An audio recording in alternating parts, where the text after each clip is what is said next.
نحمده ونصلي ونسلم على رسوله الكريم أما بعد. Sayyiduna Ali ibn Rabi'a rahimahullah ta'ala says, thereafter I saw Ali radiyallahu anhu smile. So someone asked, "Oh Amirul Mu'minin, why are you smiling?" So Sayyiduna Ali radiyallahu anhu said, I saw Nabi Sallallahu, alayhi, wasallam. I am saying this in my words. I saw Nabi Sallallahu, alayhi, wasallam doing exactly what I have done. This is the point that I would like to very briefly emphasize. I have done what I have seen Nabi Sallallahu, alayhi, wasallam do. Whatever is established through Sunnah, whatever is established through Sunnah, the Ulama have declared certain things to be faraid, certain things to be wajibat, certain things to be Sunan Mu-akkada, certain things to be Sunnah Gair Mu-akkada, certain things to be Mustahabbat. So these are all the things that are established through Sunnah. We cannot just pick up any book of Hadith and any Hadith we come across. We cannot just come across any book of Hadith and any Hadith that we see, we cannot practice it assuming that this is the Sunnah of Nabi Sallallahu, alayhi, wasallam. In order to establish a Sunnah, you need expertise. And it is the Sahaba Ridwanullahi ta'ala alayhim ajma'in who had the expertise, the Tabi'in who had the expertise, the Taba Tabi'in who had the expertise, and the Muhadditheen who had the expertise, the Fuqaha who had the expertise. So, from the Ahaadith, what is to be practiced, what is not to be practiced, I and you cannot do this.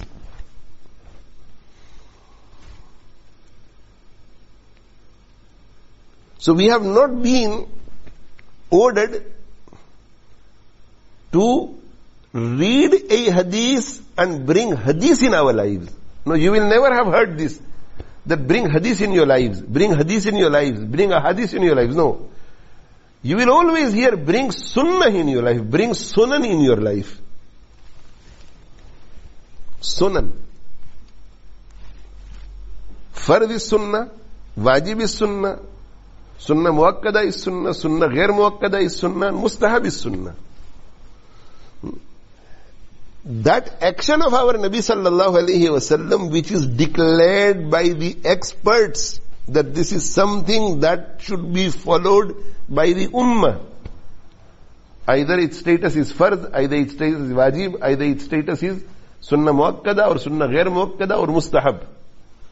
Something that is declared by the experts, the Sahaba, the Tabi'in, the Taba Tabi'in, the Muhadditheen, the Fuqaha.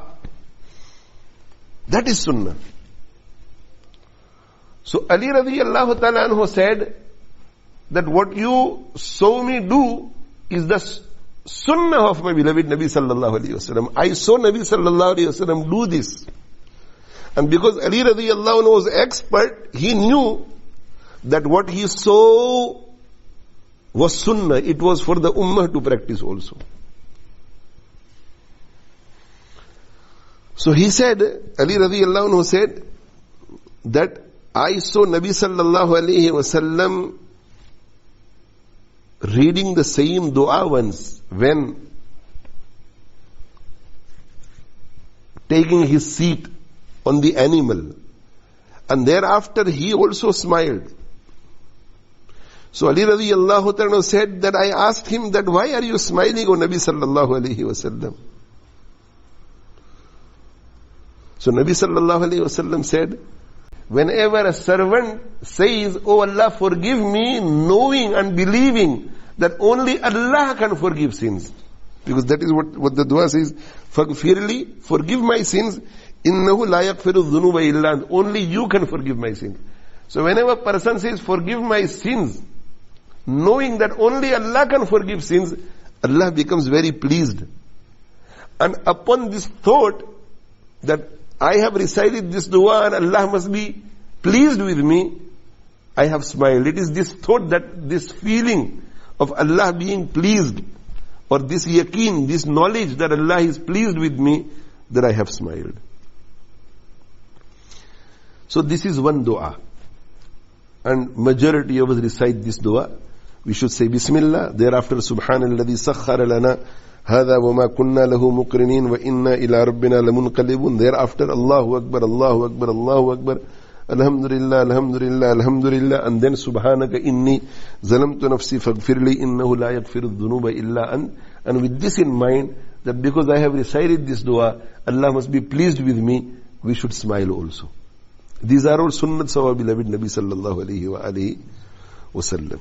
The other two supplications,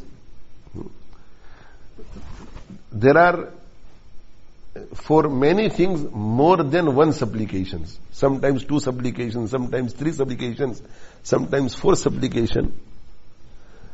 The more you learn and more you recite, the more reward and more spiritual benefits you will acquire. But if we are unable to learn all of them, read all of them, then at least for every occasion, for everything we do, we should learn one dua and at least carry that out. So this is very common. The other one is Subhanalladhi sakhkhara lana hadha wa ma kunna lahu muqrinin wa inna ila rabbina lamunqalibun. Allahumma inna nasaluka fi safarina hadha al-birra wat-taqwa wa min al-amali ma tarda. Allahumma hawwin alina safarana hadha watwi anna bu'dah. Allahumma anta as-sahibu fi as-safar wal khalifatu fi al-ahl. Allahumma inni a'udhu bika min wa'sa'i as-safar wa ka'abati al-mandhar wa su'i al-munqalab fi al-mali wal-ahl. This is also well known, but not as well known as the first one, because this is not taught in the makatib. But look at the translation. It is a very nice dua. Pure is Allah who has made this subservient for us, and we would not have been able to control it. And surely to Allah is our return. O Allah, we ask you for righteousness and piety on this journey, and the ability to do actions that please you. So even during the journey, O Allah, grant us the tawfiq to hold on to piety, and grant us the tawfiq to do those things which make you happy. O Allah, make the journey easy for us and shorten its distance. O Allah, you are our traveling companion and our deputy in our families. So you are with us, but you are also with our families. So look after us and look after our family also. O Allah, I seek protection from the burdens of travel and being overtaken with unpleasant circumstances and situations in respect of family and wealth. So when I return, I do not want to see anything unpleasant in my family or in my wealth.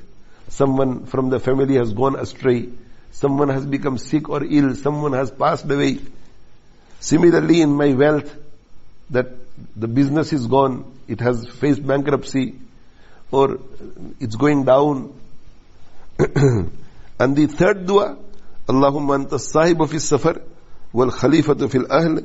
Allahumma ashabna binushik wa qlibna bi dhimmatin. Allahumma azwi lana al-ard wa hawwin alina as-safar. Allahumma inni a'udhu bika min wa'tha'i as-safar wa ka'abati al-munqalab. O Allah, you are our traveling companion and our deputy in our families. O Allah, accompany us with goodness and take us into your protection. O Allah, fold the earth and make the travel easy. That means make the journey short for us. And make the journey short for us means that save us from experiencing tiredness, difficulties. We seek refuge in you against the difficulties of traveling and being overtaken by unpleasant circumstances. May Allah subhanahu wa ta'ala grant us the tawfiq to attach ourselves to all the masnoon du'as of our beloved Nabi Sallallahu, alayhi wasallam. And may Allah also grant us the tawfiq to attach ourselves to the sunnah of our beloved Nabi Sallallahu, alayhi wasallam.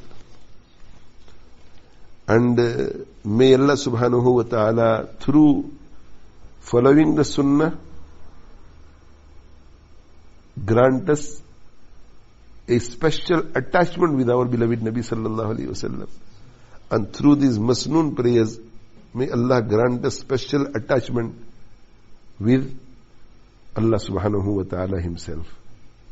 And may we acquire success in our Deeni endeavors, in our Ruhani spiritual endeavors, and may we acquire Husn Khatima, a good departure from this world. May we acquire His love and His wilayat, His special friendship, and may we be saved from the punishment of the grave, the punishment of the day of Qiyamah, and may we be saved from entry into Jahannam, and may we be granted entry into Jannatul Firdaus with the Anbiya, the Siddiqeen, the Shuhada, and the Salihin.